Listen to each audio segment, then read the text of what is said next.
Hey everyone, we are back with another video. After chapter 1000 and how amazing it was, I thought it was just a huge mark in the series where we can just stop and just take a look at everything that's happened in Wano and kind of talk about and dissect and go over these secrets and stuff that hasn't happened yet and stuff that we want to be revealed, and just go over them and kind of list them. So before I get into it, remember to like the video, remember to comment below, let me know if there's any secrets that I missed, any secrets you want to talk about, what your favorite secret is, what you want to know the most in Wano while we are in Wano. And then also remember, please subscribe to the channel. Now before we get into it, these are going to be secrets that haven't been revealed specifically to Wano, not the outside world, because there are so many secrets still in the outside world.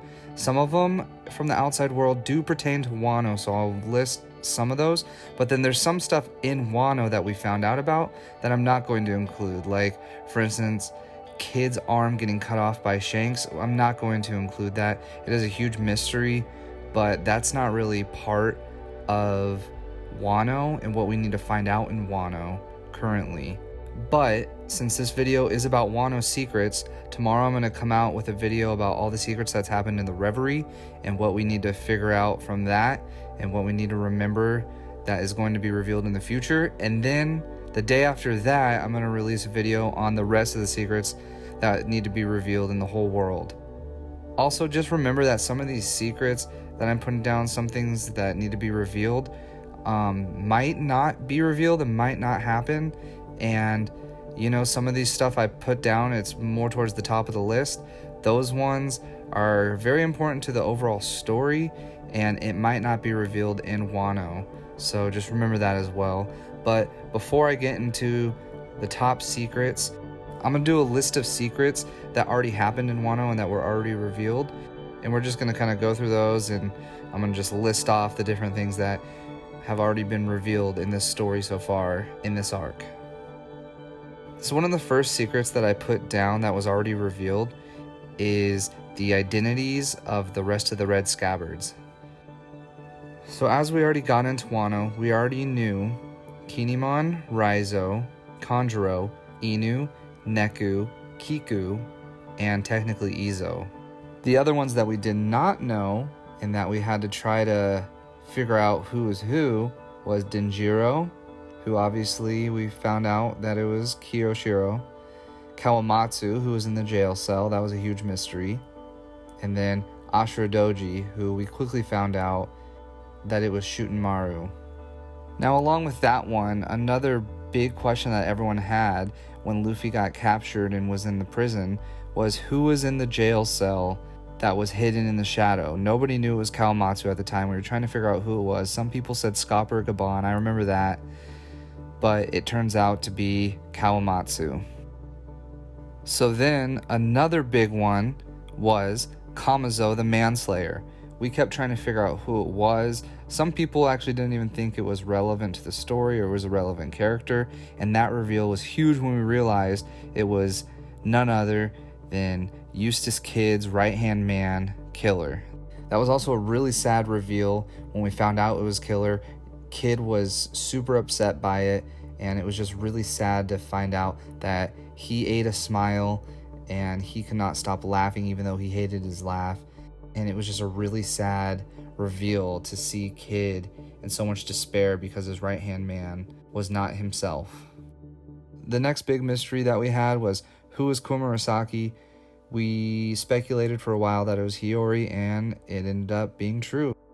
Now, along with trying to figure out who the Red Scabbards were, there was someone going around named the Witching Hour Boy, and we had no idea who that actually was.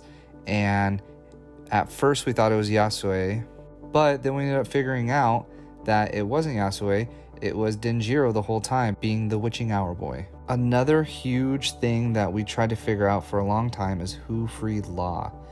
Law was arrested, put in a jail cell by Hawkins, but then we see him standing over Hawkins with Hawkins' body split in half.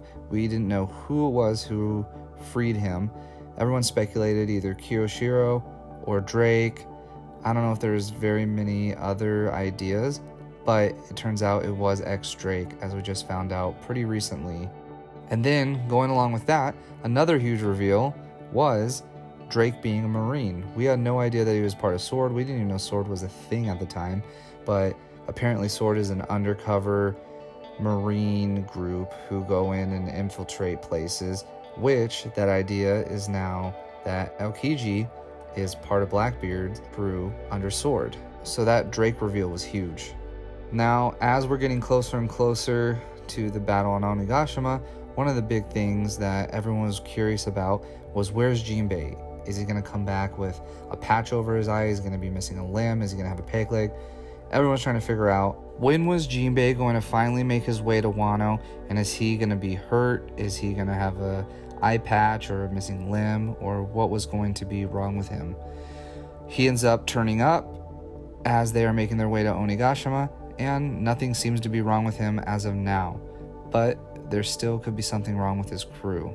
The next secret that has already been revealed was, who is the traitor? It went all the way from Zou to the present story that there was a traitor in the midst. We did not know who it was. We were trying to figure out who it was, but it ended up being none other than Kanjuro.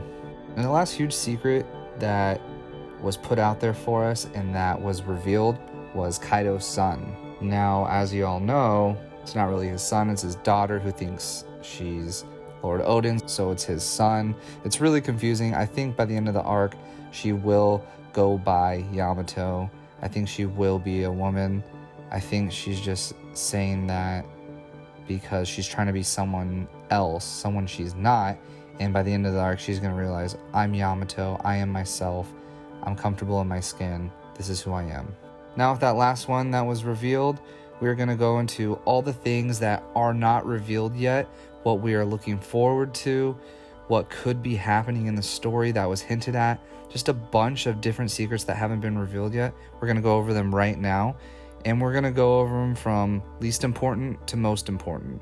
So the first one on my list that's probably the least important, but I'm still actually kind of interested in what's going to happen with this character, is Caribou. We saw Caribou in the prisoner mines. We don't know where he is. We don't know if he escaped and just left the island. We don't know exactly where Caribou is. And he was all the way back in Sabaody and then makes his way all the way to Wano. So there has to be something that he is in the story for. I don't know what it is, but he might come into play in the future. Now, this one's kind of funny. I put it above Caribou just because I'm not a huge fan of Caribou, so it really doesn't matter what happens with him. When Drake and Hawkins were at the bathhouse, Drake passed out because of something, and someone said, oh, you should have told me that you were weak to a woman's body. But then he said, I'm not weak, and then it trailed off with 3 dots. We have no idea what he was going to say, what he's weak against, so it might be a woman's body, who knows?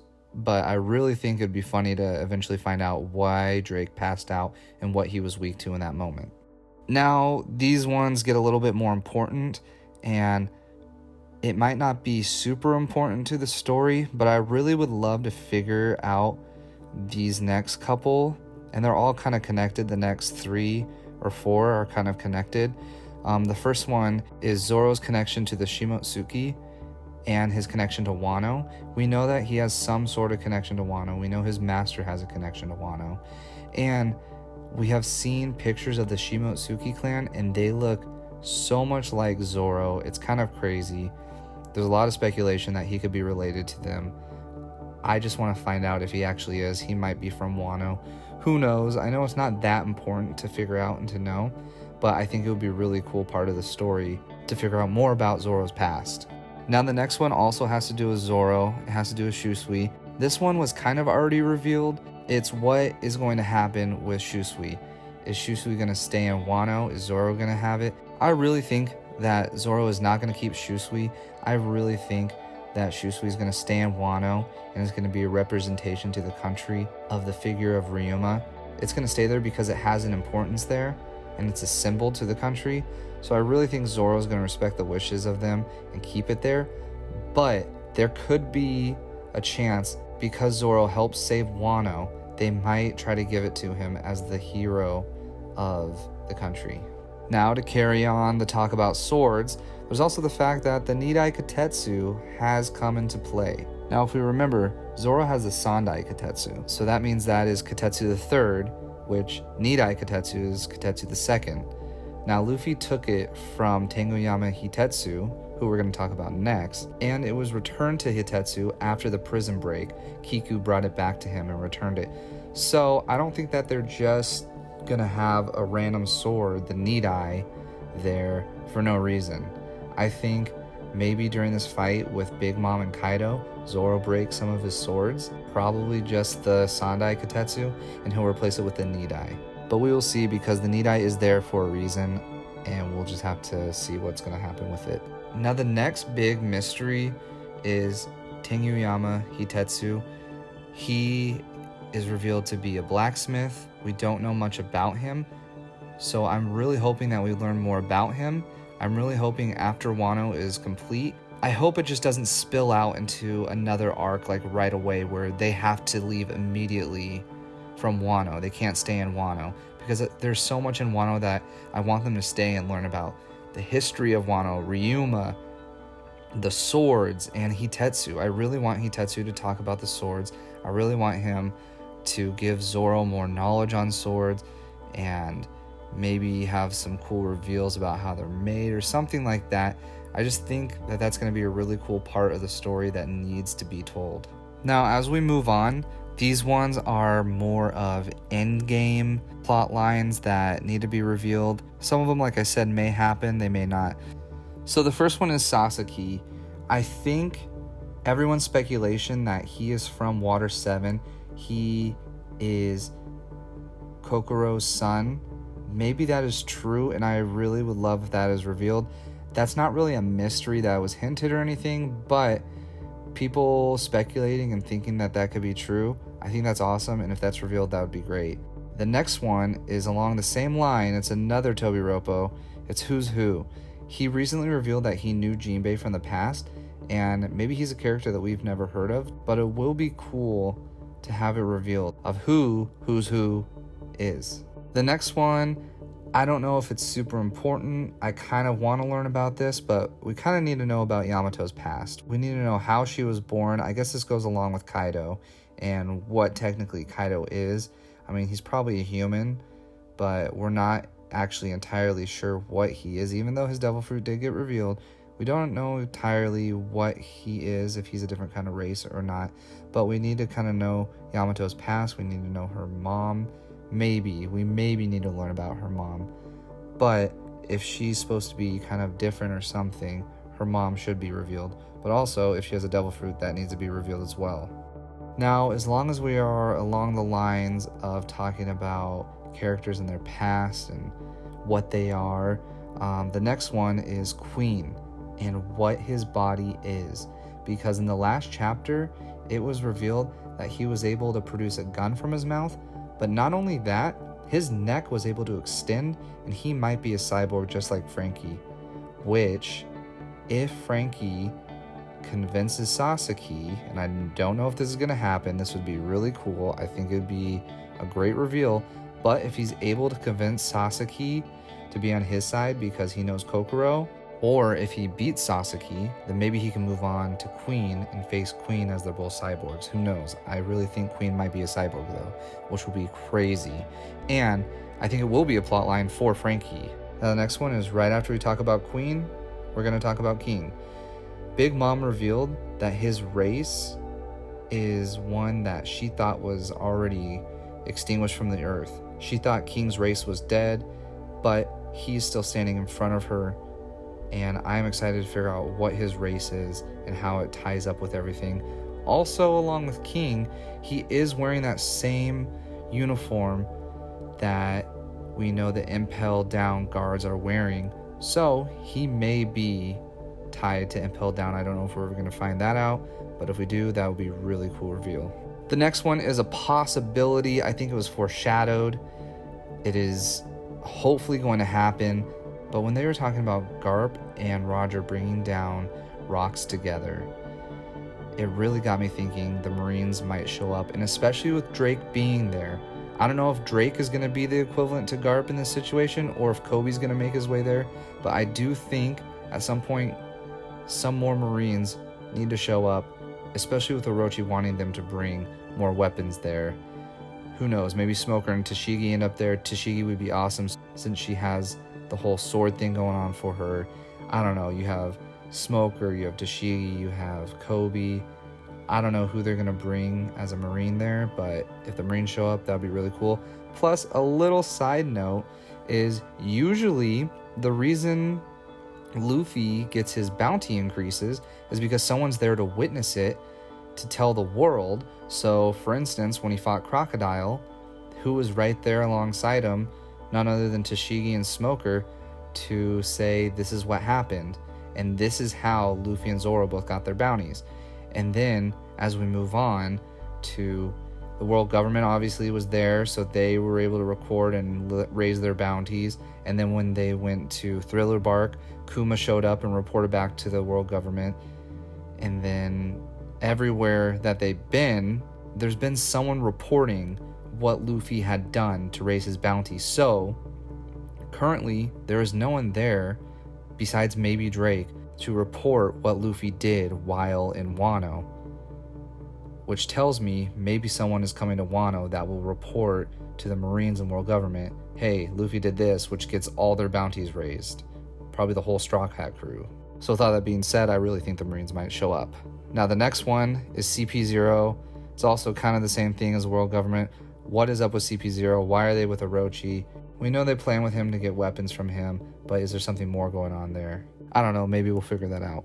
The next one is a really cool one. I really think that this is going to come into play, but when Robin and Jinbei were walking on Onigashima, there was someone hiding in the bushes. We don't know who that is, and I really hope we figure out who that could be. Some people think it might be Yamato, maybe, but that wasn't revealed yet. So I really hope we find out who it is that was stalking them and following them. The next one is pretty big because I don't know how this is missing. I don't know how this hasn't been revealed yet, but where is the rest of Big Mom's crew?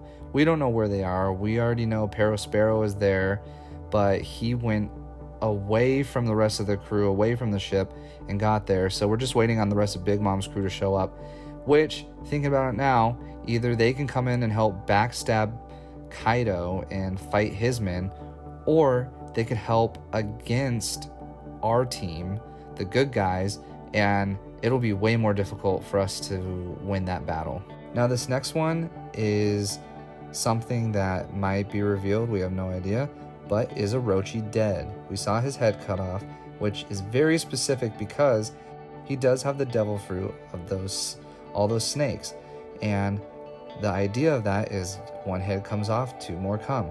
So is Orochi dead, or is his devil fruit going to take effect and him still be alive? Now as we move on, the next one is also talking about death, and it's when Hawkins says that Luffy and Zoro have a 19% chance of living past this month. So I know it's not a huge reveal or anything like that, but that 19% is pretty low, and it's nearing the end of the month, so we'll just have to see what happens in this battle. We have to talk about Smiles. Smiles need to be addressed. It needs to be addressed by Chopper. We have Law there, and we have Marco. So hopefully between them, they can figure out Smiles, they can figure out how to reverse the effects. All the people in Abisu Town are suffering from it. It's been an awful plague, and even Killer has it. So by the end of the arc, I do expect Chopper, Law, and Marco to figure out a cure for the Smiles. The next one has to do with Endgame. I don't know if this is going to happen, but Joy Boy needs to return, which means they need to open Wano's borders, which will probably happen in this arc, but will Joy Boy return while they are there? The next one is the Road Poneglyph. We don't know where it is. We saw Law trying to find it in the basement of Onigashima, and then Big Mom just was talking about it. She was trying to find out if Kozuki Oden's castle, if that's where the next Road Poneglyph is. We have no idea where it is. That's a big mystery. Hopefully it will be revealed. The next one is, I think, pretty important. I really like this one. I really hope we figure it out. It was mentioned in the flashback, but the Kozuki and the Minks they have a past where we don't know about, and I really want to figure out what the connection between the Kozukis and the Minks are. I think it will be really interesting to find out, and it probably has to do with the missing Void Sensory. The next one is something that I really think we are going to figure out, and it's Lady Toki. A, is she still alive because we didn't see her officially die? And B, we need to know her past. We need to figure out why she was born 800 years ago and use her fruit to come into the future and have all that stuff happen. We need to know what led up to her coming to the future. And like I said, we also need to figure out if she's alive or not. So we will see. Now we are down to the last two, and I think these are some of the most important. The first one has to do with Kaido and his devil fruit. We already know that he has a fish fruit, but we do not know the model. We know it's a mythical devil fruit, the fish fruit, but other than that, we have no idea what that is, and I think that needs to be revealed by the end of this arc. And the last thing that needs to be revealed is the Rocks Pirates history. I think there's going to be a flashback of Kaido joining the crew, Big Mom joining the crew, Whitebeard joining the crew. I think there will be a Rocks flashback, and it has to be in Wano because both Big Mom and Kaido are there in Wano. So I think that's something we need to know about. I think it's something that will tell us a lot about the future. I think also that part of the reason why they split up as well, not only the defeat of Roger, but I really think that there is some kind of betrayal that happened within that crew, because that's a huge theme in this arc, is betrayal between pirate crews. And it seems like Big Mom is planning to betray Kaido, and it seems like Kaido's worried about betrayal, but that has to be because within the Rocks crew, someone betrayed someone, and I really want to figure out what happened with the Rocks crew and all the history behind that. Well, we are done with that video. Look forward for tomorrow to see all the secrets that need to be revealed that happened in the Reverie. I will be back with that video. So remember, please give this a like and comment down below. Please, please, please subscribe to the channel. I'd appreciate it so much. Remember to be kind to others. See ya.